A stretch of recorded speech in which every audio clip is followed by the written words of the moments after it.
ದುರ್ಗಾದೇವಿಯೈ ನಮಃ. ಎಲ್ಲರಿಗೂ ನಮಸ್ಕಾರ.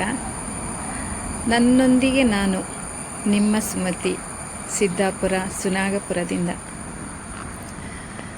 ನಾನು ನಿಮಗೆ ಹೇಳಿದ್ನಲ್ಲ, ನಾನು ವಿದೇಶ ಪ್ರಯಾಣಕ್ಕೆ ಹೋಗಿದ್ದೆ ಅಂತ ಹೇಳ್ಕೊಂಡು.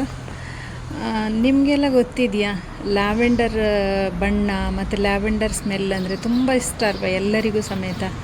ನಾನಲ್ಲಿ ವಿದೇಶದಲ್ಲಿ ಹೋದಾಗ ಆ ಲ್ಯಾವೆಂಡರ್ ನಾನು ಆ ಸ್ಮೆಲ್ಲು ಮತ್ತು ಆ ಹೂವನ್ನು ನಾನು ಹೀಗೆ ಫೋಟೋದಲ್ಲಿ ಅಂದರೆ ವೀಡಿಯೋದಲ್ಲೆಲ್ಲ ನೋಡಿದೆ ಬಿಟ್ಟರೆ ಬೇರೆ ಎಲ್ಲೂ ನೋಡಿ ಗೊತ್ತಿಲ್ಲ. ರಿಯಲ್ ಹೂವನ್ನು ನೋಡಿರಲಿಲ್ಲ ನಾನು ಸಹ. ನನಗೆ ಅಲ್ಲಿ ಹೋದಾಗ ಎಲ್ಲಿ ನೋಡಿದರೂ ಆ ಹೂವಿಂದೇ ಒಂದು ಗಾರ್ಡನ್ ಅಂದರೆ ಅಲ್ಲಿ ಹೇಗಿದೆ ಅಂತ ಹೇಳಿದರೆ, ಈಗ ರೋಡ್ ಸೈಡಿಗೆಲ್ಲ ನಮ್ಮಲ್ಲೆಲ್ಲ ನೆಡ್ತಾರಲ್ಲ ಅದೇ ಥರ ಎರಡೂ ರೋಡ್ ಸೈಡಿಗೆ ಆ ಹೂವಿನ ಒಂದು ತೋಟನೇ ಮಾಡ್ತಾಯಿದ್ರು. ತೋಟ ಅಂತ ಹೇಳಿದರೆ ಸೈಡಿಗೆ ಅದು ಎಷ್ಟು ಚೆಂದ ಕಾಣ್ತಿತ್ತು ಅಂತ ಹೇಳಿದರೆ, ಆ ಹೂವಿನ ಸ್ಮೆಲ್ ಮತ್ತು ಆ ಹೂವಿನ ಕಲರ್ ಸಹ ತುಂಬ ಚೆಂದ ಅಲ್ಲ.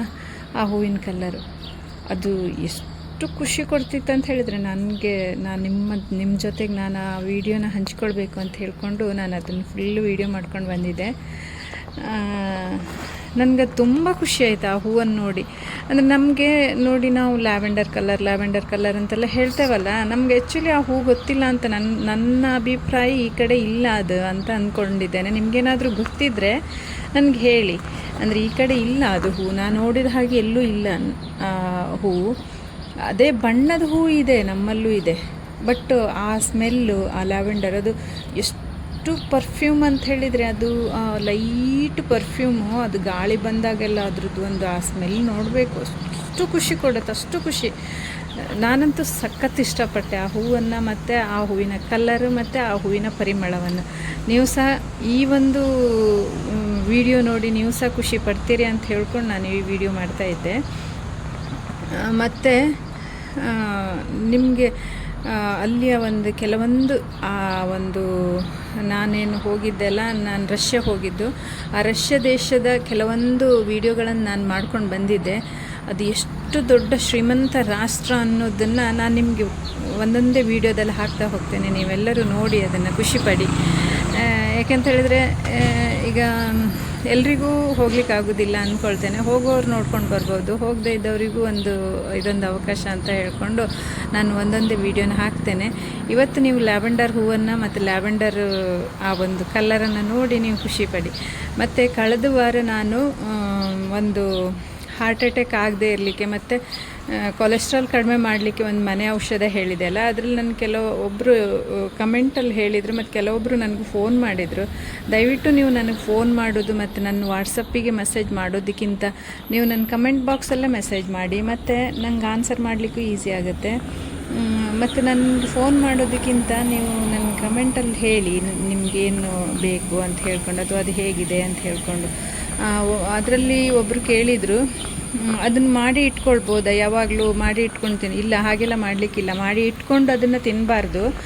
ಅದು ಆ್ಯಕ್ಚುಲಿ ನಾವು ಏನು ಮಾಡ್ತೇವಲ್ಲ, ಜಸ್ಟ್ ಅದನ್ನು ಹೀಗೆ ನಾನು ಕುಟಾಣಿಯಲ್ಲಿ ಕುಟ್ಟಿ ನಿಮ್ಗೆ ತೋರಿಸಿದೆ ಅಲ್ಲ, ಹಾಗೆ ಕುಟ್ಟಿದ ತಕ್ಷಣ ಅದನ್ನು ತಿಂದು ಬಿಡಬೇಕು. ನೀವು ಇವತ್ತು ಮಾಡಿ ನಾಳೆ ತಿನ್ನೋದು ಅಥವಾ ಅದನ್ನು ಹಾಗೆ ಮಾಡಿ ಫ್ರಿಜ್ಜಲ್ಲಿ ಇಟ್ಕೊಳ್ಳೋದು, ಅದೆಲ್ಲ ಹಾಗೆಲ್ಲ ಮಾಡಲಿಕ್ಕೆ ಹೋಗಬಾರ್ದು. ಅದು ಯಾವಾಗಲೂ ಫ್ರೆಶ್ ಇರಬೇಕು, ಫ್ರೆಶನ್ನೇ ತಿನ್ನಬೇಕು. ಮತ್ತು ಅದು ಸುಮಾರು ಜನ ತಿಂತ ಇದ್ರಂತೆ, ನನಗೆ ಫೋನ್ ಮಾಡಿ ಹೇಳಿದರು.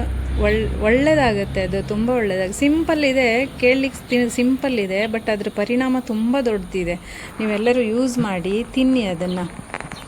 ಆಮೇಲೆ ನಿನ್ನೆ ಮತ್ತೊಬ್ಬರು ಫೋನ್ ಮಾಡಿದರು. ಅವರಿಗೆ ಇದನ್ನು ತಿಂದರೆ ಬೇರೆ ಏನಾದರೂ ಅಡ್ಡ ಪರಿಣಾಮ, ಖಾರ ಆಗುತ್ತಲ್ವಾ ಹಾಗೆ. ನಾನು ಹೇಳಿದೆ, 3 ಕಾಳು ಮೆಣಸಿನಲ್ಲಿ ನಾವು ಎಷ್ಟೆಷ್ಟೋ ಖಾರ ತಿಂತೇವೆ. 3 ಕಾಳು ಮೆಣಸಲ್ಲಿ ಖಾರ ಆಗೋದೇ ಇಲ್ಲ, ಖಂಡಿತ ಆಗೋದಿಲ್ಲ. ಬೇರೆ ಶುಂಠಿ ಅಂತ ಹೇಳಿದರೆ ಏನು ದೊಡ್ಡ ಹಾಕೋದಿಲ್ಲ, ಸಣ್ಣ ಶುಂಠಿ ಹಾಕೋದು. ಹಾಗಾಗಿ ಅದೇನು ತುಂಬ ದೊಡ್ಡ ಖಾರ ಇರುವುದಿಲ್ಲ. ಈಗ ಕೆಲವೊಂದು ಮಾತ್ರೆ ಟ್ಯಾಬ್ಲೆಟ್ಸ್ ಎಲ್ಲ ನಾವು ನುಂಗಿದ ನಂತರ ನಮ್ಮ ದೇಹದಲ್ಲಿ ಅದು ಎಷ್ಟು ಅಡ್ಡ ಪರಿಣಾಮ ಬರುತ್ತೆ ಅಂತ ನಮ್ಗೆ ಗೊತ್ತಿರೋದಿಲ್ಲ. ಇದಾದರೆ ನಮ್ಗೆ ಗೊತ್ತಿರುತ್ತೆ, ಒಂದು ಇಷ್ಟೇ ಖಾರ ಇಷ್ಟಲ್ಲ, ಅದೇನು ಜಾಸ್ತಿ ಖಾರ ಇರೋದಿಲ್ಲ. ಅದಕ್ಕಿಂತ ನಾವು ಊಟ ಮಾಡುವಾಗ ಜಾಸ್ತಿ ಖಾರನೇ ತಿಂತೇವೆ. ಹಾಗಾಗಿ ಅದರಿಂದ ಏನು ಪ್ರಾಬ್ಲಮ್ ಆಗೋದಿಲ್ಲ, ನೀವು ಧೈರ್ಯ ಮಾಡಿ ತಿನ್ಬೋದು. ನಾನು ಇಷ್ಟು ಯಾಕೆ ಹೇಳ್ತಿದ್ದೇನೆ ಅಂತ ಹೇಳಿದರೆ, ನಾನು ತಿಂದೇ ನಿಮಗೆ ನಾನು ಹೇಳ್ತಾ ಇರೋದು, ನಾನು ತಿನ್ನೋದೇ ನಿಮಗೆ ಹೇಳ್ತಿರಲಿಲ್ಲ. ಅದಕ್ಕೋಸ್ಕರ ನಾನು ಧೈರ್ಯದಲ್ಲಿ ಹೇಳ್ತಾ ಇದ್ದೆ. ನಿಮ್ದು ಯಾವುದೇ ಒಂದು ವಿಷಯ ಇದ್ದರೂ ಕೂಡ ನನ್ನ ಕಮೆಂಟ್ ಬಾಕ್ಸಲ್ಲಿ ಹೇಳಿ, ಮತ್ತು ನಂಗೆ ಲೈಕ್ ಮಾಡಿ. ನನ್ನ ವಿಡಿಯೋನ ಶೇರ್ ಮಾಡಿ ನನ್ನ ಜೊತೆ ಕೈ ಜೋಡಿಸಿ ಅಂತ ಹೇಳ್ತಾ ಮುಂದೆ ನಾನು ನಿಮ್ಮ ಜೊತೆ ಸಿಗ್ತೇನೆ.